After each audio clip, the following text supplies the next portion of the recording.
started. Today we are going to use OpenCV and learn the basics of image processing practically. I believe that learning something practically is the best form of learning because it helps you to understand how the way things work. So I'm in a software name because it is very user friendly. You'll come to know while working with it as it saves lots of time for you. First of all, we will include the library.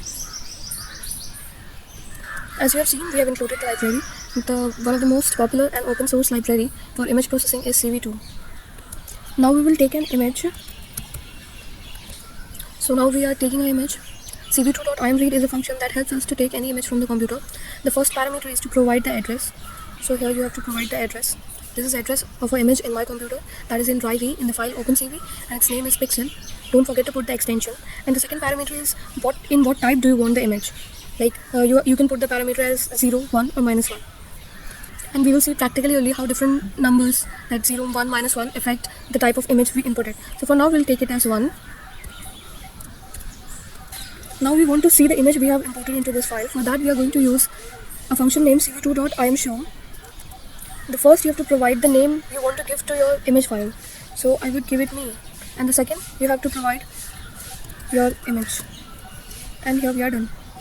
There is one more important function, that is cv2.waitKey. This function is very useful because it will wait to show your files until you press any key. And I'll take the time as 0. Here in the curly brackets you have to provide the time after which you want the session which you are running to end. And at the end, one more important function, you can try not putting these functions and seeing how they result. And then you will understand the importance of these functions. So now our code is completely ready. Let's run and see how the output is. So as you can see, our program is ready. Now we will again enter the presentation mode. And we will run this.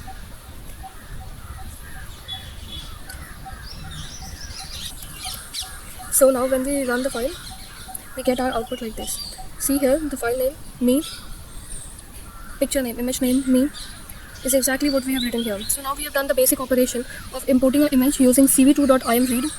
The function name itself clarifies what its function is. And the second function which we have used is cv2.imshow. Yeah, the function name describes what it is going to use. We also have cv2.imwrite, and that function can be used to save the image to your laptop or computer, whatever you might be using, or saving the file to any other location you want. I can also save this file through my code to any other file in this computer. There is one more important thing which I need you to understand, is to always look at a picture in terms of pixels. Do not forget that image is a grid of pixels. Every pixel has a location in XY coordinate. Whatever you are seeing, imagine this picture. Here's a coordinate, here's a coordinate. Everywhere there is a pixel and each pixel has a coordinate value.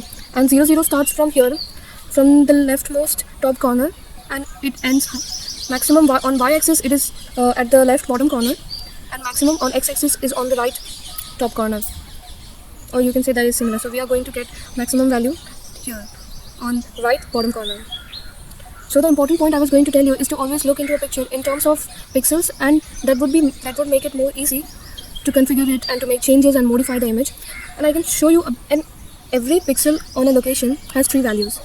That is RGB. So there is a function f of xy where xy is your coordinate, and that gives the output in the form of color. So if I try to find the imagine this could be 70 and this could be 20. At 70, 20, what is the value? Then it would give me the coordinates of RGB, which makes the color blue. We can verify this by writing something like this. When I print my image 100, 100, it is basically like an array. So I'm trying to print the point 100, 100, and this function is going to give me some value. And I would request you to pause the video for a second and think what value this image can give me. Is the value going to be one word, or is it going to be more information in that? Think about it and then continue. I believe you might have thought something good. So now let's see what actually it is giving us as an output. So as usual, we have got our image. Now we also have to see in command prompt what is the information. Okay, we got the information 174, 240 and 105. These are the RGB values of an image. So every location on an image, so images first, let me clear, images are a grid. In grid, every pixel has X and Y value, and those X and Y values tells the position of the pixel, and these RGB values together combine to decide what color to give to the pixel.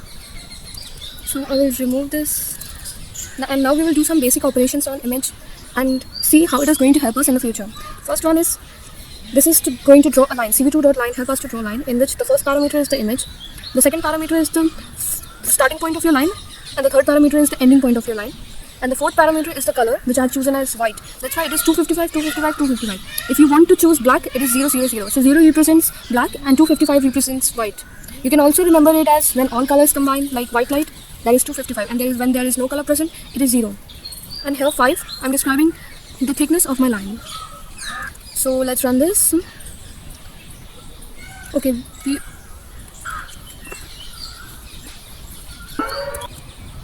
now we'll go back into the presentation mode and let's make a rectangle. The point of doing all these would become clear as you do more projects, because this is going to help you in your future projects to mark anything. Yeah, like this rectangle people use in detecting face and eyes and mouth. So generally they use rectangle shape. You can make a shape of your own. And now we will import cv2.circle and cv2.ellipse. They are somewhat similar. Here the meaning of all these parameters, which you might be confused now what they are in just a second by running, and that would be most interesting way of knowing what they are. So let's go and do it. Let's first change it to 10 and see how the output looks. Oh, cool. So now it is looking purple color, because as you can see, we have changed the color from 255.0. We have just removed the green color, and we have also changed the thickness. So this is thickness, and this parameter is the color, which you can change according to you. If you make this one more 255.0 and you keep the red one, this line is going to look red in color. Okay, now moving to the next one.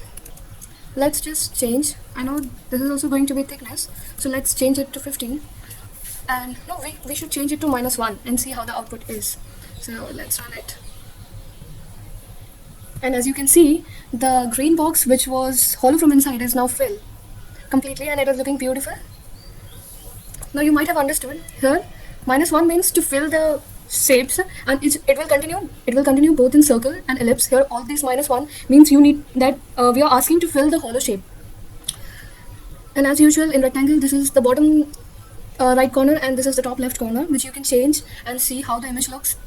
That is up to you. We can also change the color as to be again some other combinations. You can also use like 128 or something to see how the output is looking. I think this would be very close to something white in color. And cv2.circle. In this, let's change something like 20. We want to know what this is, because I think from till now you might have figured out that this is the color.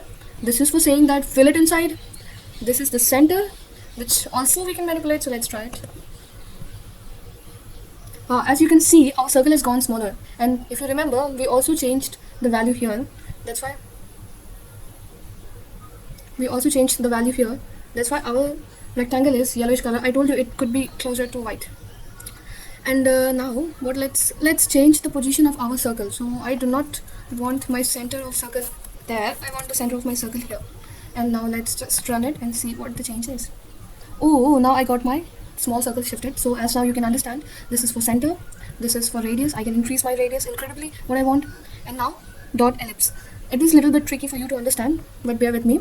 Here the -1, as we decided, it is for filling in. And then so let's first run this to see how our ellipse look, and then we will make changes to know what the parameters are. So let's first run this. Okay, so our ellipse is looking something like this. So we can be clear here that it is completely blue from inside, so the -1 parameter is for that. And blue color and the other stuff we are going to change now. So first of all, let's change this and see how the output goes. No, we already put 100, so we'll take it as 200. Let's take it as 200 and see what happens. I think this is a little bit shifted up because we have changed the center value.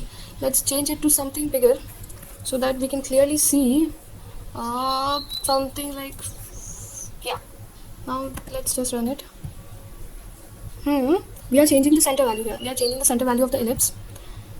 I would bring it back to 200 and 200. That was cool. Now I would like to change this to 10 and see. Okay, so here we are changing this length. Okay, cool. So I can just confirm this by taking it as not 100, like 300.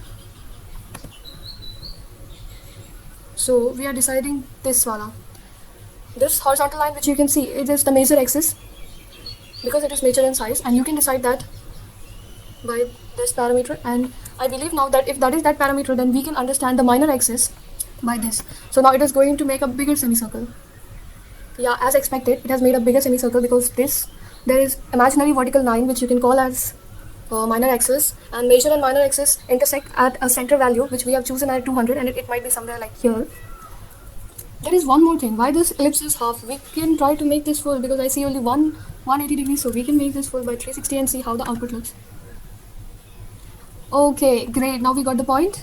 So these both are angles, and they can be used to decide how much your pie should be present. You can use any number and see your cake. Yeah, great. And this is let's check. As I know, but I won't. What do you think? What can it be? Just pause for a moment and think. What are we missing in seeing an ellipse? What can this be? Now, any one of you have thought that? It's really good. I appreciate it. You're thinking what we were missing, and this is the end of this video. We have just got to know the basic things by practically working out, and I hope that you would have enjoyed because I enjoyed learning something more.